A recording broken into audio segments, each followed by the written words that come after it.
गजराज तारो तेने आवने को जावने को खावने पकावने को मीराबाई तारी है।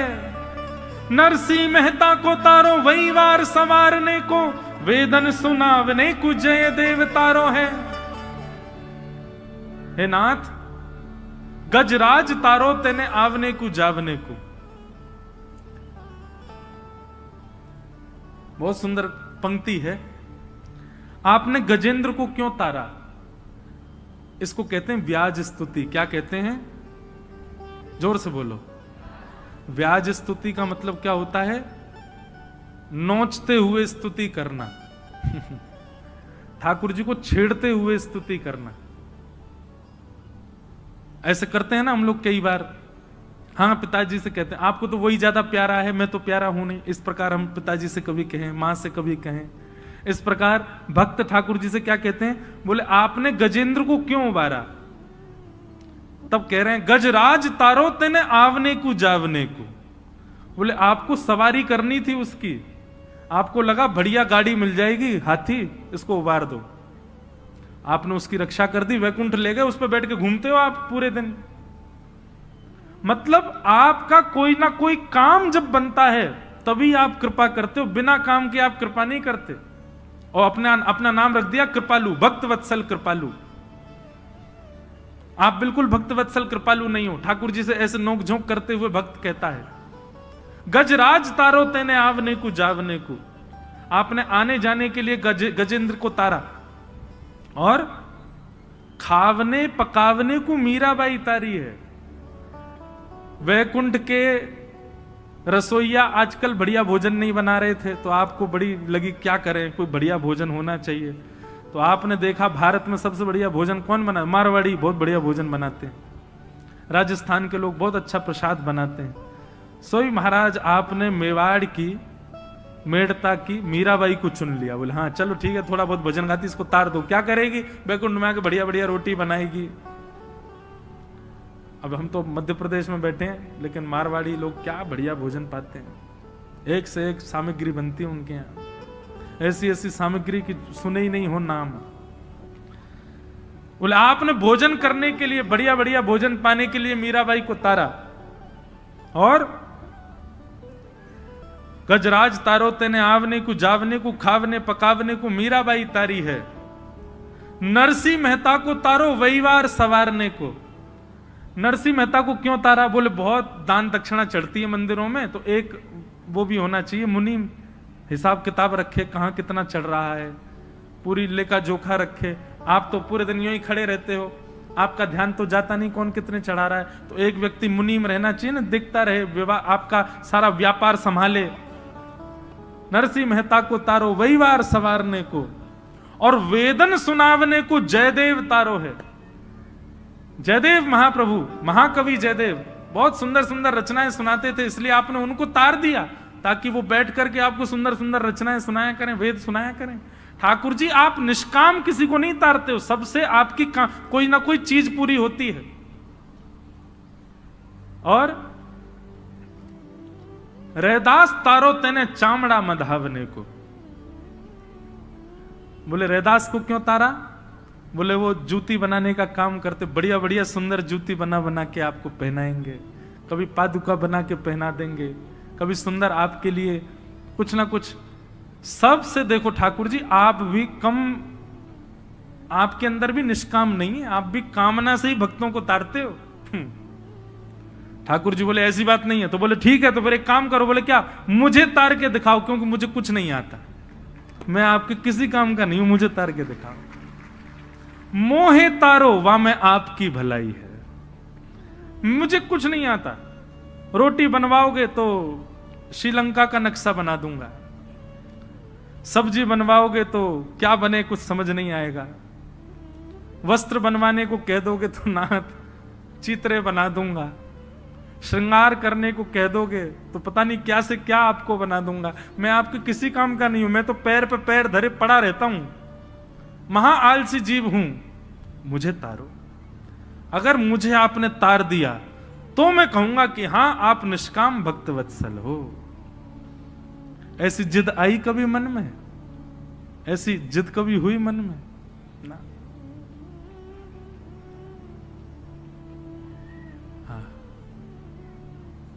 ऐसी भावना आवे। अभी नासिक में केवट का प्रसंग कह रहा था मैं। केवट क्या करता है, सब जिद से करवा लेता है ठाकुर जी से। ठाकुर जी को बैठा करके नौका में ले जाता है पल्ली पार, और जैसे ही पहुंचने वाले होते हैं नौका घुमा देता है, फिर घुमा के ले जाता है, जैसे ही पहुंचने फिर घुमा देता है, बीच में घुमा रहा है, इधर से उधर इधर से उधर। राम जी बोले भले आदमी, हमको पार क्यों नहीं कर रहा है, तू 1 घंटा से नाव चला रहा है। केवट बोला इतने में ही थक गए आप, और आप जो हम लोगों को 84 लाख में घुमाते रहते हो, कभी छिपकली बनाते हो, कभी चींटी बनाते हो, कुकर बनाते, सूकर बनाते, दया आती है आपको हम पे जरा भी? 84 लाख में पूरा, जब तक 84 लाख का फेर नहीं हो जाए तब जाके हमको मानव बनाते हो, और यहाँ 4 फेरे में ही हार गए। कम से कम 84 तक तो रुको।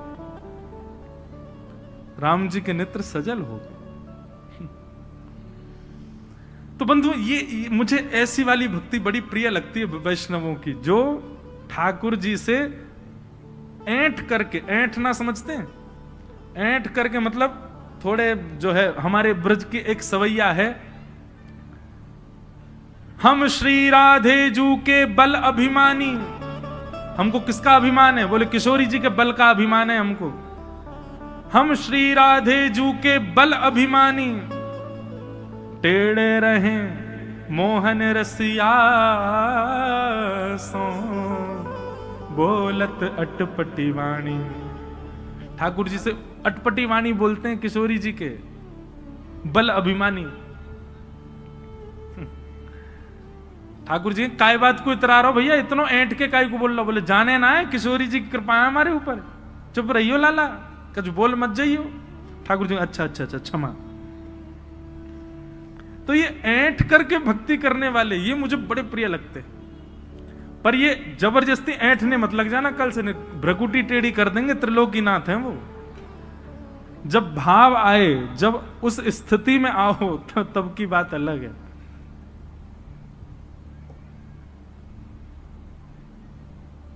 तो वैद्यम वास्तव मत्र वस्तु से, तो ये जो चाहिए ना, भक्ति में थोड़ी ऐंठ आ जाए, किसी को भक्ति में लाड़ प्यार की भक्ति करनी है, किसी को भक्ति में प्रियतम की भक्ति करनी है, किसी को भक्ति में सख्य की भक्ति, ये सारे भक्ति के लक्षण, इनकी कामना से भागवत की कथा सुनो। वैद्यम वास्तव मत्र वस्तु शिवदम, ठाकुर जी की भक्ति करने के लिए भागवत की कथा है, ये मुक्ति उक्ति प्राप्त करने के लिए भागवत की कथा नहीं है। हमें मुक्ति मिले इस कामना से कथा मत सुनिए।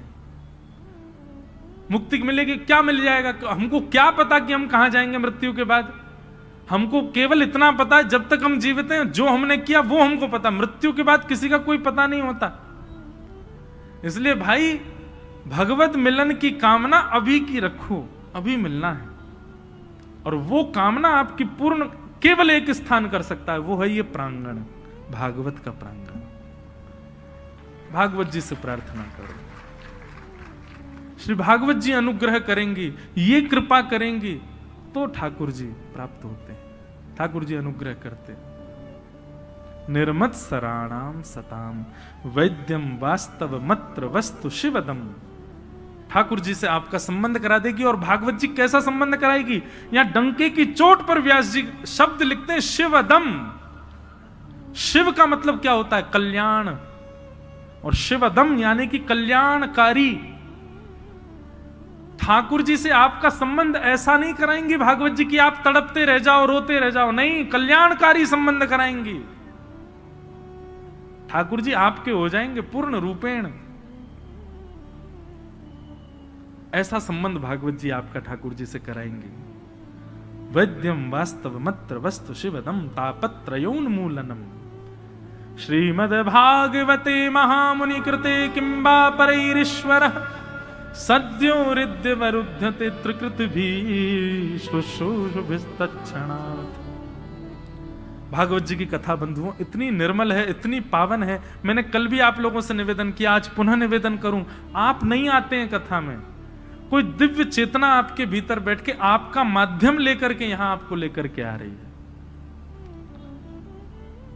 लेकिन यहां कथा सुन दोनों रहे हैं, आपके भीतर जो दिव्य चेतना है वो भी और आप भी। बस आपको ये कथा सुन करके इस माध्यम, इस अवसर का पालन करना है। भागवत में तो स्पष्ट लिखा है, श्रीमद् भागवते महामुनि कृते किंबा परीश्वर सद्यो हृदयवरुद्धते त्रिकृतभि शुश्रूषुभिस्तक्षणात्। कथा सुनने की, कथा कराने की जिस दिन आपके चित्त में इच्छा प्रकट होती है, उसी दिन ठाकुर जी चित्त में आ जाते हैं। भागवत जी में स्पष्ट लिखा है। आपने जैसे मन बनाया, 17 मई से मंडी द्वीप में भागवत की कथा होने वाली है, मैं रोज सुनने जाऊंगा। जैसे ही आपने ये विचार अपने घर में बैठे बैठे किया, मैं रोज सुनने जाऊंगा, उसी क्षण आपके चित्त में ठाकुर जी आ गए, ठाकुर जी आके विराजमान हो गए। अब अगली परिकल्पना क्या है, अगला आपका प्रयास क्या है? अब चित्त में जो आकर के विराजमान हुए हैं वो मस्तिष्क में आवे, अब वो विचारों में आवे, अब वो बुद्धि में आवे, अब वो स्वप्न में आवे, और धीरे धीरे वही चित्त में आए, अब प्रत्यक्ष आ जाए। यहां बैठे हर जीव के अंदर ठाकुर जी आ चुके हैं, ठाकुर जी विराजमान हो चुके हैं। आप स्वीकार किए जा चुके हो, ठाकुर जी मिलने के लिए फेंटा कस के बैठे, बोले अब बस हम तैयार हैं, तुम प्रयास करो, ऐसा कुछ करो कि हम प्रकट हों।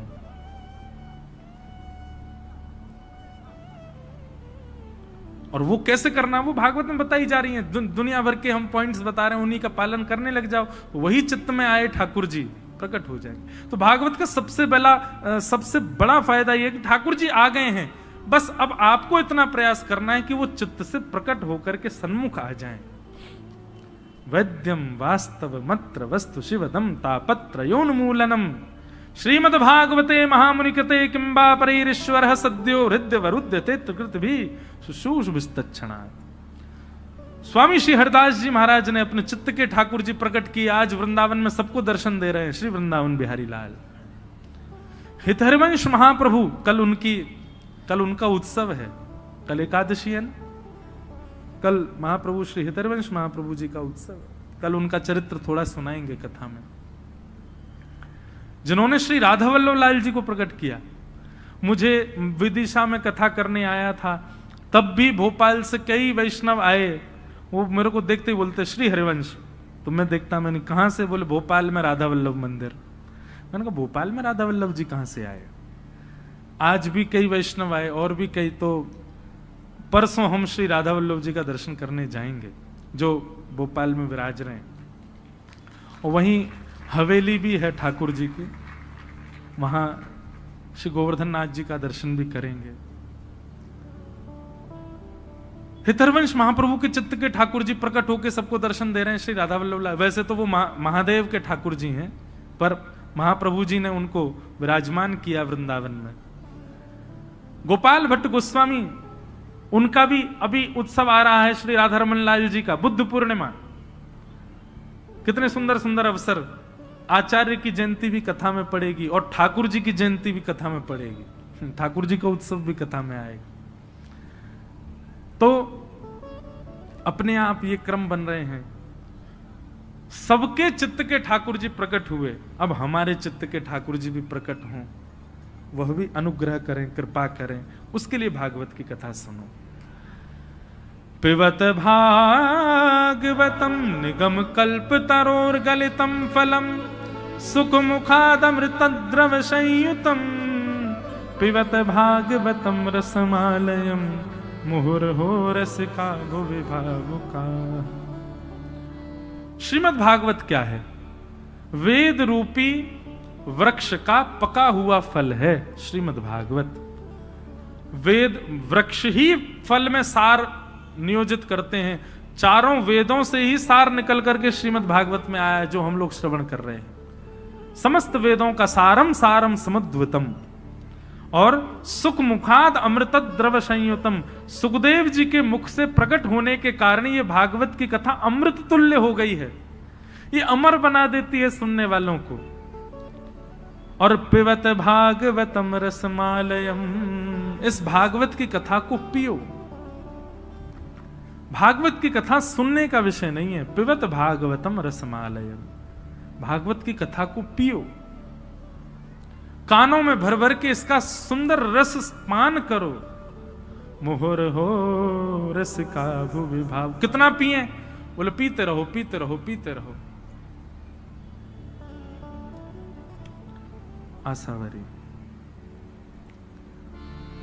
कितना पियो। हमारे स्वामी श्री हरदास जी महाराज एक पद गाते हैं बहुत सुंदर।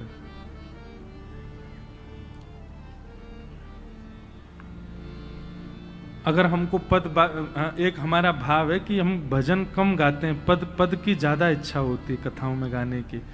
इन पदों के शब्दावली और इनका गायन थोड़ा गंभीर होता है, पर यदि आप बहुत ध्यानपूर्वक सुनेंगे तो इनमें बड़े सार विद्यमान हैं।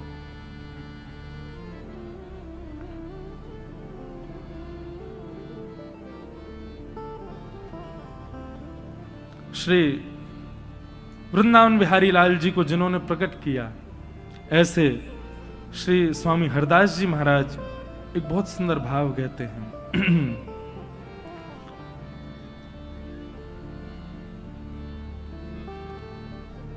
रोम रोम रसना जो होती तो तेरे गुण ना बखाने जात। कितना सुंदर और सूक्ष्म और कितना गहरा भाव है, बहुत ध्यान से सुनो।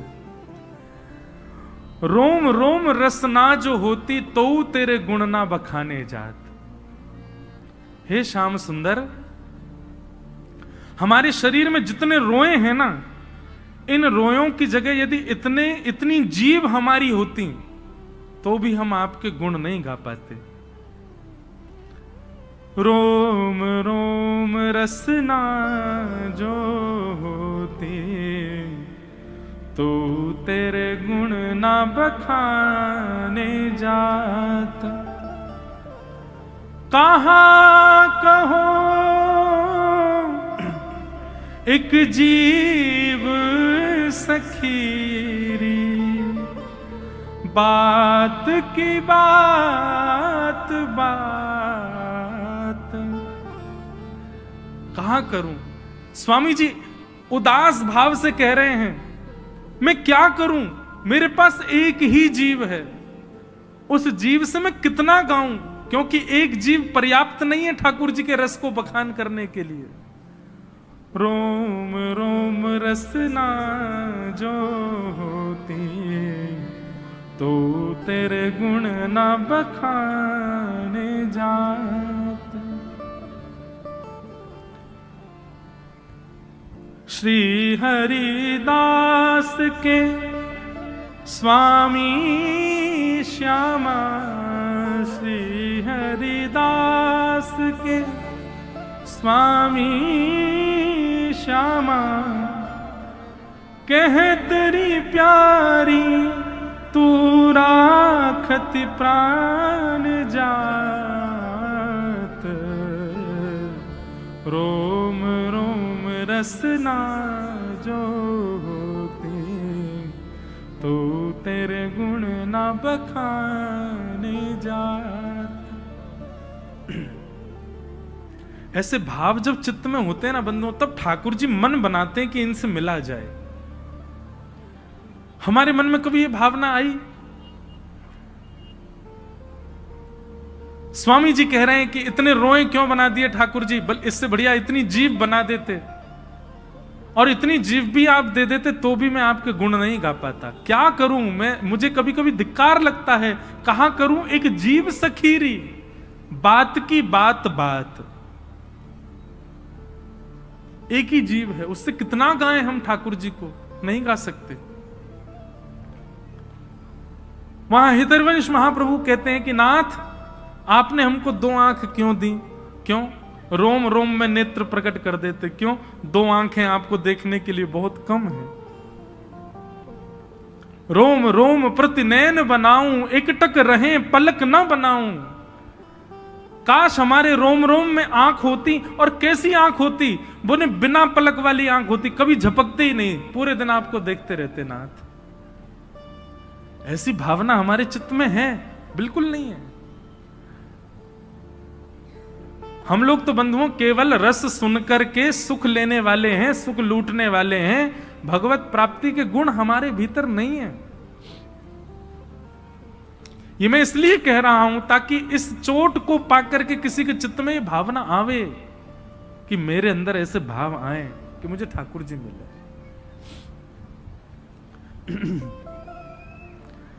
लोग जब मुझसे सुबह मिलने के लिए आए, आज भी 2 दंपति आए, संभवतः बैठे होंगे, उन्होंने आकर के मुझसे एक बात कही कि महाराज जी हम दोनों डॉक्टर हैं, पर कृष्ण भक्ति ऐसी चढ़ रही है, भक्ति ठाकुर जी की ऐसी हो रही है कि हम अपनी डॉक्टरी, जो हम डॉक्टर हैं, अपने पेशे पर ध्यान नहीं दे पा रहे। अब देखो, व्यक्तिगत रूप से जब आप मुझे मिलने आएंगे तब तो मैं ऐसा ही कहूंगा कि नहीं आपको ध्यान देना चाहिए, आप थोड़ा ध्यान रखो उस चीज का। लेकिन व्यासपीठ पर बैठ करके एक बात मैं सब जगह कहता हूं कि यहां भक्ति मार्ग जब अपनाओगे तो सब छूट जाएगा, कुछ नहीं रहेगा आपके पास। यदि सबको संभालते हुए आप ठाकुर जी का भजन कर रहे हो, अच्छी बात है, लेकिन वो भक्ति का मुख्य रूप नहीं है।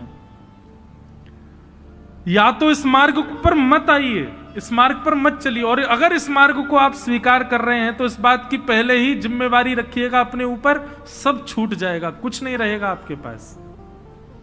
धीरे धीरे निवृत्ति होती है भक्ति मार्ग में। भक्ति मार्ग में आप साधनों को रखते नहीं हैं, साधनों से निवृत्त होते हैं, विरक्त होते हैं। यहां इकट्ठा नहीं किया जाता है, यहां बांटा जाता है, यहां लुटाया जाता है। और आप यदि संचित रख पा रहे हैं, इकट्ठा कर पा रहे हैं, तो अभी आप भक्ति कर रहे हो, पर ठाकुर जी की नजर में चढ़े नहीं हो। जिस दिन उनकी नजर में चढ़ गए वो सब छुड़वा देंगे, कुछ नहीं रहेगा आपके पास। गोपियां गोपी गीत में कहती हैं, तब कथामृतम तप्त जीवनम कविभिरीडितम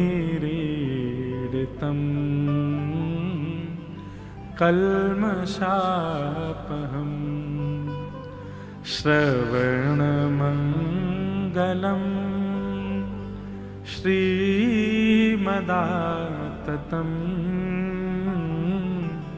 भुवि गृह्णन्ति ते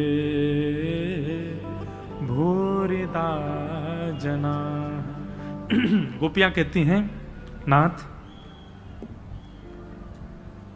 तब कथामृतम तप्त जीवनम, आपकी कथा कैसी है? इसके अनेक अर्थ निकलते हैं। एक अर्थ तो ये निकलता है तप्त जीवनम, तपे हुए जीवन में, संकट भरे जीवन में आपकी कथा जब आ जाती है तो नाथ ऐसा लगता है कि अब तपा हुआ जीवन शीतल हो गया है, तपा हुआ जीवन अब शीतल हो गया है।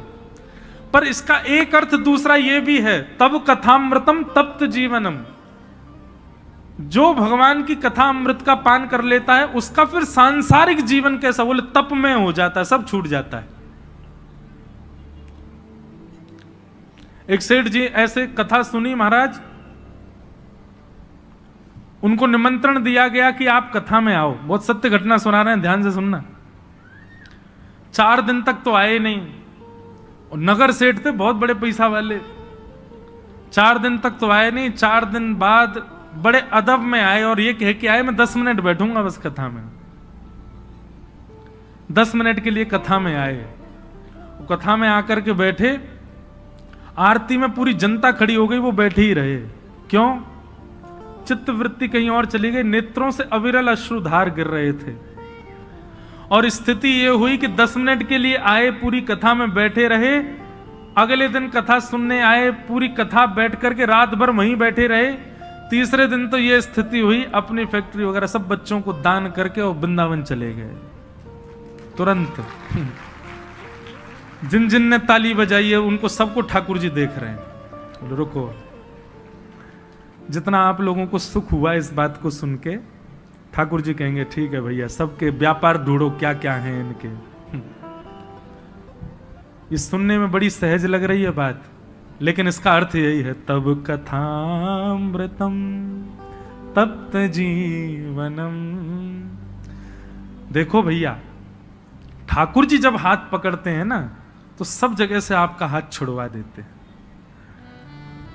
लोक लाज मर्याद सब जगह से आप निवृत्त हो जाओगे, किसी के लायक नहीं रह पाओगे। ठाकुर जी के लायक बन गए तो फिर किसी के लायक नहीं रहोगे, फिर ठाकुर जी के लायक ही रहोगे बस, और किसी के लायक नहीं रह पाओगे। इसलिए हम तो पहले ही कह रहे हैं भैया सावधान, अभी भी समय है, लौट जाओ, मत चलो इस भक्ति के मार्ग पे। हाँ पहले ही कह रहे हैं, क्योंकि अगर यहां चले तो फिर इस जिम्मेवारी को लेकर के चलना, अपने मन को पहले ही समझा के चलना कि फिर संसार के नहीं रह पाओगे, फिर संसार के नहीं हो पाओगे।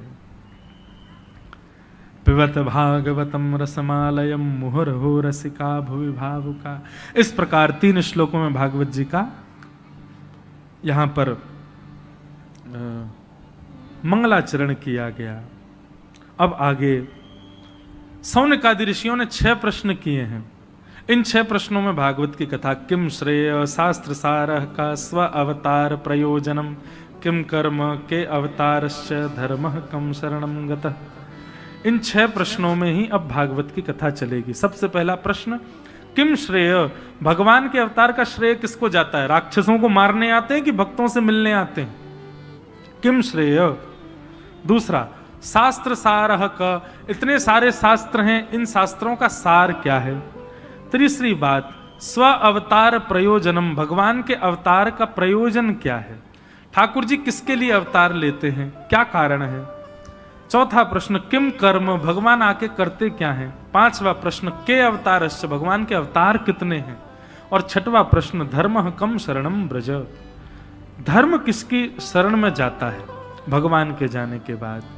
अब यहां श्री सुखदेव जी महाराज अपने गुरु को वंदन करते हैं, गुरु वंदना करते हुए कथा में प्रवेश कराते हैं। तेरी शरण में आके मैं धन्य हो गया।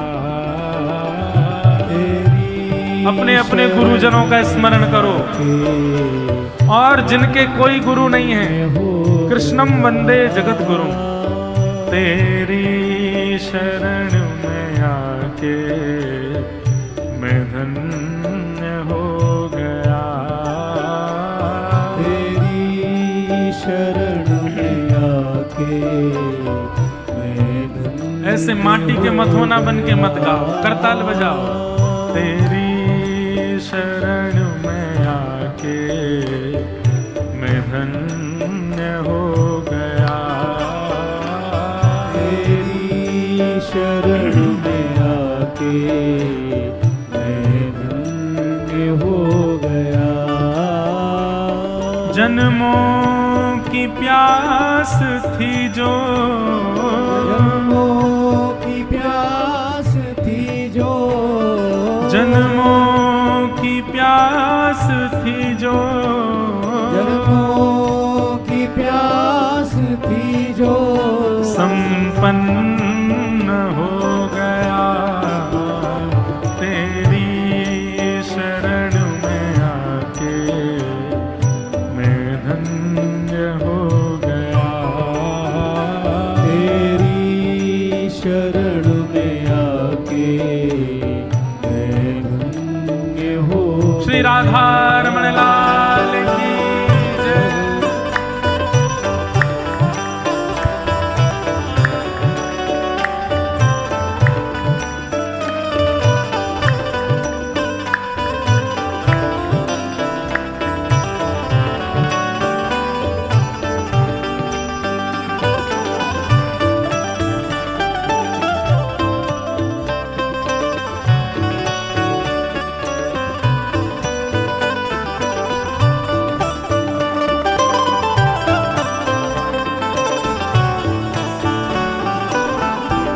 राधा रमण लाल की भुजा उठा के बजाओ करता है।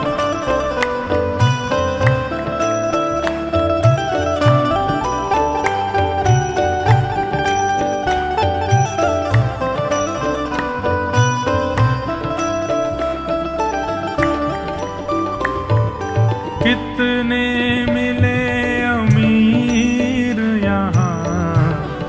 कितने गरीब हो, कितने मिले अमीर यहाँ, कितने गरीब,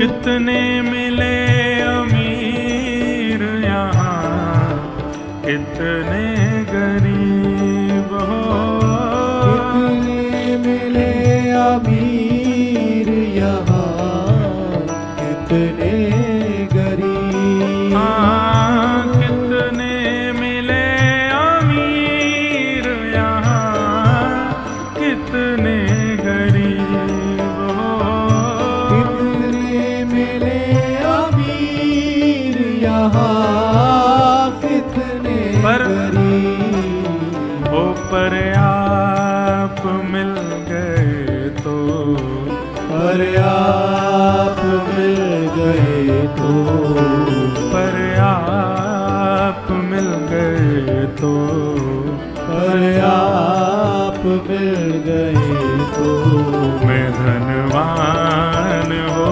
गया, पर आप मिल गए तो धनवान हो गया, हो पर आप मिल गए तो धनवान हो गया, पर आप मिल गए तो धनवान हो गया, ओ जन्मों की प्यास थी जो, जन्मों की प्यास थी जो, जन्मों की प्यास थी जो, जन्मों की प्यास थी जो, संपन्न हो गया तेरी शरण में आके, मैं धन्य हो गया,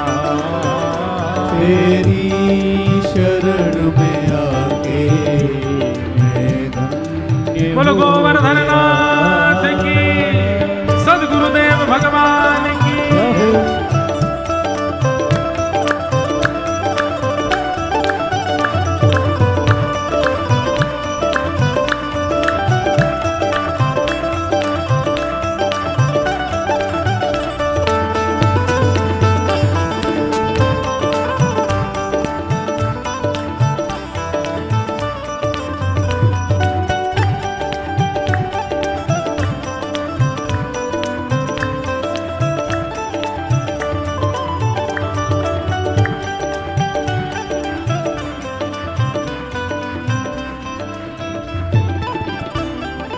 बस एक ही प्रार्थना है, करना कभी ना दूर प्रभु, चरणों से आप हो, करना कभी ना दूर प्रभु, चरणों से आप, करना कभी ना दूर प्रभु, चरणों से आप हो, करना कभी ना दूर प्रभु, चरणों से आप, करना कभी ना दूर प्रभु, चरणों से आप हो, करना कभी ना दूर प्रभु, चरणों से आप, चरणों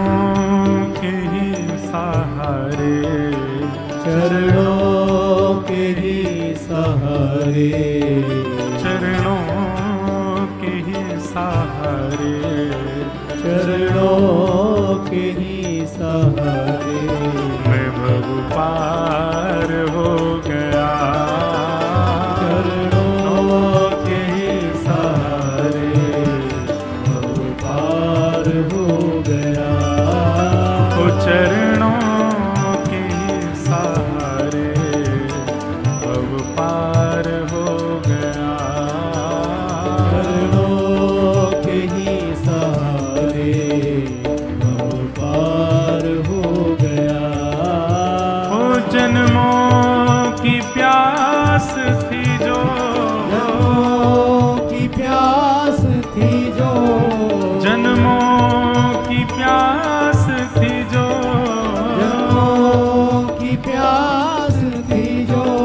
संपन्न हो गया, तेरी शरण में आके मैं धन्य हो गया। तेरी शरण में आके का भाव से हे गोविंद बोलो हरि गोपाल बोलो, गोविंद बोलो हरि गोपाल बोलो, श्री गोविंद बोलो हरि गोपाल बोलो, गोविंद बोलो हरि गोपाल बोलो, श्री राधा रमण हरि गोविंद बोलो, राधा रमण हरि गोविंद बोलो, श्री राधा रमण हरि गोविंद बोलो, राधा रमण हरि गोविंद बोलो, हे गोविंद बोलो हरि गोपाल बोलो, गोविंद बोलो हरि गोपाल बोलो, हाँ गोविंद बोलो हरि गोपाल बोलो, गोविंद बोलो हरि गोपाल बोलो, श्री राधा रमण हरि गोविंद बोलो, राधा रमण हरि गोविंद बोलो, श्री राधा रमण हरि गोविंद बोलो, राधा रमण हरि गोविंद बोलो, हे गोविंद बोलो हरि गोपाल बोलो, गोविंद बोलो हरि गोपाल बोलो, जय गोविंद बोलो हरि गोपाल बोलो, गोविंद बोलो हरि गोपाल बोलो, जय जय गोविंद बोलो हरि गोपाल बोलो, गोविंद बोलो हरि गोपाल बोलो, गोविंद बोलो हरि गोपाल बोलो, गोविंद बोलो हरि गोपाल बोलो, गोविंद बोलो हरि गोपाल बोलो, गोविंद बोलो हरि गोपाल बोलो, जय गोविंद बोलो गोपाल बोलो,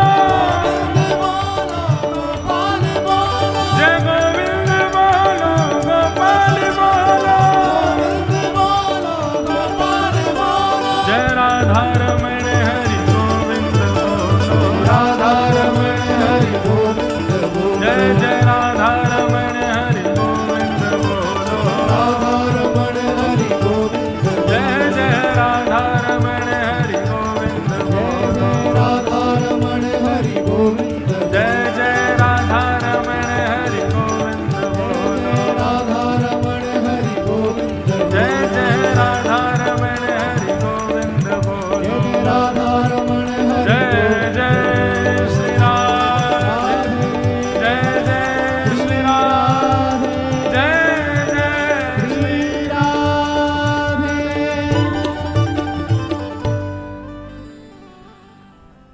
कियं प्रव्रजन्तमनुपेत अपेत कृत्यम् द्वैपायनो विरह कातर्या जुहाव पुत्रेति तन्मयतया तर्वोऽभिनेदु तं सर्वभूत हृदयं मुनिमानतोऽस्मि। तो अपने गुरुदेव को प्रणाम किया श्री सूत जी महाराज ने। बंधुओं, गुरु के विषय में मैं लगभग हर कथा में प्रकाश डालते हुए बात कहता हूं। थोड़ी देर और श्रवण करो, कथा का विश्राम का समय तो होने वाला है। लेकिन एक बात हम बताएं, जिस दिन कथा अपने समय से आगे चले, समझना आज व्यास जी खुश हैं, और जिस दिन समय पर कथा पूरी हो जाए उस दिन समझना आज ये भूख लग रही है इनको, इसलिए चले गए। तो मुझे पता है कई लोग दूर से भी आ रहे हैं, पर फिर भी गुरु के विषय में मैं कथाओं में कहा करता हूं। बंधुओं देखिए, गुरु के विषय में केवल एक बात का विशेष ध्यान रखिए, गुरु आज्ञा सर्वोपरि। उसके आगे गुरु भी सर्वोपरि नहीं है, गुरु आज्ञा सर्वोपरि है। आज्ञा गुरुणाम अविचारणीयाम। गुरु की आज्ञा के आगे अब विचार मत करो, करें ना करें। लोग दीक्षा ले लेते हैं, गुरु बना लेते हैं, लेकिन उनकी आज्ञा का पालन नहीं करते। इससे फिर गुरु कृपा से वंचित रहते हैं आप। गुरु का गुरुत्व कैसा भी हो, आपका शिष्यत्व प्रधान होना चाहिए। देखिए, पति कैसा भी हो, पत्नी यदि पतिव्रता है तो उसका पातिव व्रत पति का कल्याण करेगा। माता पिता कैसे भी हों, पुत्र श्रेष्ठ है तो माता पिता का उद्धार करेगा। ठीक वैसे ही एक बार किसी गुरु के शरणागत हो गए तो आपका शिष्यत्व गुरु को कल्याण कर देगा। गुरु के गुरुत्व पर निर्भर मत रहिए, हमारे गुरु बड़े बलवान हैं, हमारे गुरु बड़े श्रेष्ठ हैं तो हमारा कल्याण तो हो ही जाएगा, नहीं होगा। उनकी आज्ञा के प्रति गुरु भाव रखो। गुरु की आज्ञा सर्वोपरि, गुरु के वचन अटल कर मानो, साधु समागम कीजे, मन रे कृष्ण नाम कह लीजिए। गुरु की आज्ञा को सर्वोपरि मानो। ऐसे गुरु कौन? गुकारस्तु अंधकारस्यात् रूकारस्तु निरोधकः, जो आपके हृदय के संशय को, आपके हृदय के अंधकार को मिटा देता हो, जिसके वचनामृत, जिसकी उपस्थिति, जिसका दर्शन आपके चित्त को परम शांति, परम शीतलता और परम प्रकाश का अनुभव कराता हो, वही आपके गुरु हैं। जिनकी वाणी सुनने के बाद विचार करना पड़ता है कि करें कि ना करें, वो गुरु नहीं हो सकते। जिनकी आज्ञा होने पर विचार भी नहीं आता चित्त में, बस कह दिया उन्होंने तो करना है, ये गुरु है। ये शिष्यत्व होता है। ऐसे गुरु को सूत जी महाराज अपने गुरु सुखदेव जी को प्रणाम करते हैं और प्रणाम करते हुए यहाँ आगे भागवत में कुछ बातें कहते हैं। उनको सुनते हुए आज की कथा को हम विश्राम देंगे। सबसे पहली बात बहुत ध्यान से सुनो कि धर्मस्य याप वर्गस्य नार्थोर्थायोपकल्पते, नार्थस्य धर्मैकान्तस्य कामोलाभाय स्मृतम्। धार्मिक व्यक्ति भी दो प्रकार के होते हैं। एक तो होते हैं कारण से धर्म करने वाले और एक होते हैं अकारण धर्म करने वाले। कारण से धर्म करने वाले जो होते हैं वो हरिप्रिय नहीं बन पाते, ठाकुर जी के प्रिय नहीं बन पाते। कारण से कहां कहां धर्म हम लोग करते हैं उसका वर्णन किया गया है। यहां कहते हैं धर्मस्य याप वर्गस्य, धर्म कैसा है? बोले अपवर्ग है। हिंदी वर्णमाला में चवर्ग, कवर्ग, तवर्ग, टवर्ग, पवर्ग शब्द होते हैं। जिनको क ख ग घ ये सब याद ना हो हिंदी वर्णमाला, वो इस प्रकार याद कर सकते हैं। चवर्ग शब्द कौन से? च छ ज झ ञ। टवर्ग शब्द कौन से? बोले ट ठ ड ढ ण। तवर्ग शब्द कौन से? बोले त थ द ध न। पवर्ग शब्द कौन से? प फ ब भ म। ऐसे याद। आजकल बताओ कितने लोगों को हिंदी वर्णमाला आती है? हाथ ऊपर करना। अच्छा, किसी को बुला लें हम मंच पे, सुनाओ। और जितने लोग हाथ नीचे करके बैठे हैं ये सब अमेरिका से हैं, गलती से भोपाल विदेश यहां आ गए भारत में। 15 अगस्त को झंडा फहराते हैं, स्वतंत्रता दिवस। 26 जनवरी को झंडा फहराते हैं, गणतंत्र दिवस।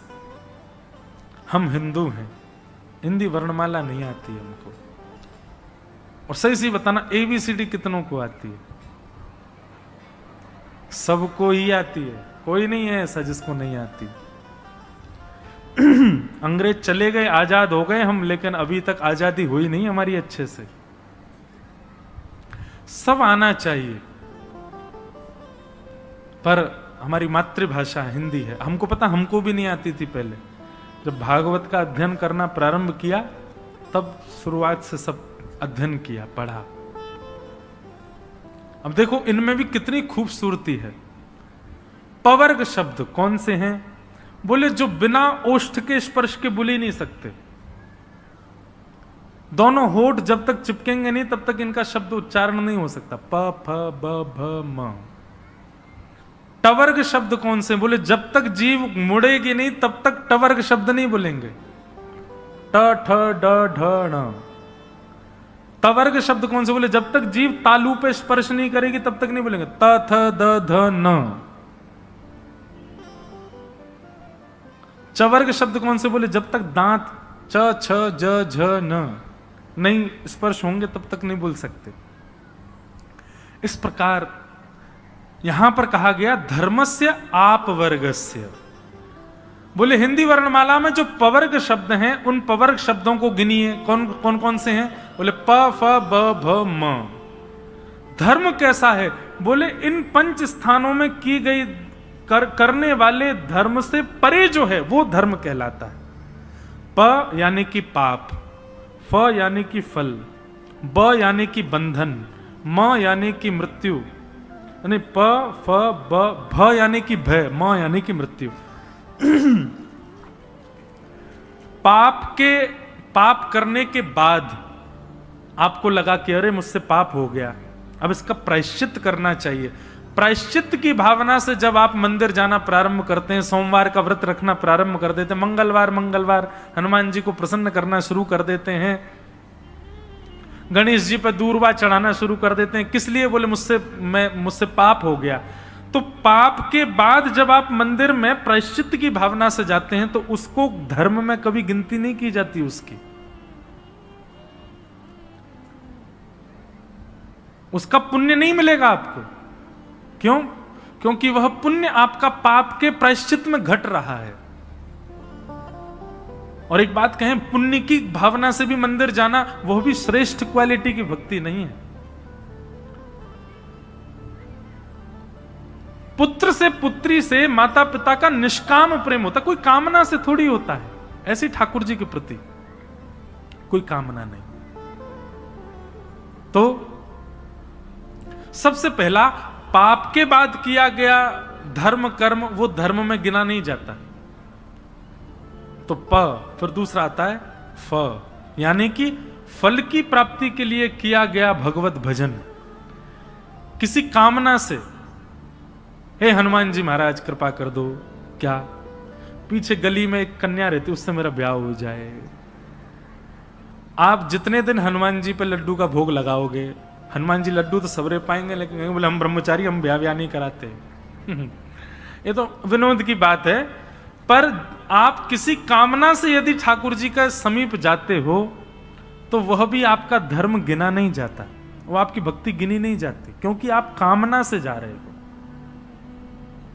घर बन जाए, बेटे की ये जॉब लग जाए, ये हो जाए, वो हो जाए, सब कामना, वो धर्म कभी गिना नहीं जाता। वैष्णो देवी गए, क्यों गए? पुत्र हो जाए मैया हमारे घर, एक पुत्र संतान की प्राप्ति हो जाए, वो धर्म नहीं गिना जाएगा। आप निष्काम भाव से बिना किसी कामना से जाओगे तो माना जाएगा। हाँ, उस यात्रा से पुत्र रत्न की प्राप्ति जरूर हो जाएगी आपको, लेकिन वो धर्म में नहीं गिना जाएगा, वो भक्ति में नहीं गिना जाएगा। तो पाप के बाद किया गया भजन नहीं गिना जाता, कामना से किया गया भजन नहीं गिना जाता। पाप प फ, फिर आता है ब, यानी कि बंधन। बंधन मुक्त या बंधन युक्त होने के लिए क्या, ये भी एक कामना है। मुझे उसके साथ मेरा संबंध हो जाए, कामना, मेरा उससे संबंध टूट जाए, उससे ऐसा हो जाए, मेरा ये प्रपंच चल रहा है जीवन में ये नष्ट हो जाए, हे हनुमान जी महाराज ये करें वो करें। कई लोग तो इसी चीज में ही रहते हैं कि हमको कुछ उपाय बताओ। हमारे पास लोग बाग मिलने आते हैं तो कई लोगों, उन लोगों में 2-4 लोग ऐसे भी आते, महाराज जी वो अभी नासिक में कथा थी तो एक माता जी आई, उन माता जी को पता नहीं मुझको देख के क्या लगा, उनको ऐसा लगा कि ये जो कह देंगे वो हो जाएगा। वो मुझको सीधे कहें, बोले वो राम की नौकरी नहीं लग रही है महाराज जी। मैंने कौन राम? अरे वही बीकानेर वाला। मैंने की कौन बीकानेर वाला? अरे उसका भुजिया का काम है। मैंने की मैया स्पष्ट बोलो ना मुझे। नहीं आप सब जान, आप बस बोल दो हो जाएगा। मैंने कहा हो जाएगा, बस इतना ही चाह रहे थे। फिर चली गई, फिर आई, सुनो राम के बड़े भैया की बेटी का ब्याह वो भी हो जाएगा ना। मैंने कहा हो जाएगा। मैं सुबह सुबह 4:30 बजे गंगा स्नान करने जाता तो मौन रहता था मेरा, वो मई बैठी थी सिड्डी पे ही। बोले राम के पिताजी ठीक हो जाएंगे, मैंने हो जाएंगे, मेरा मौन ही टूट गया।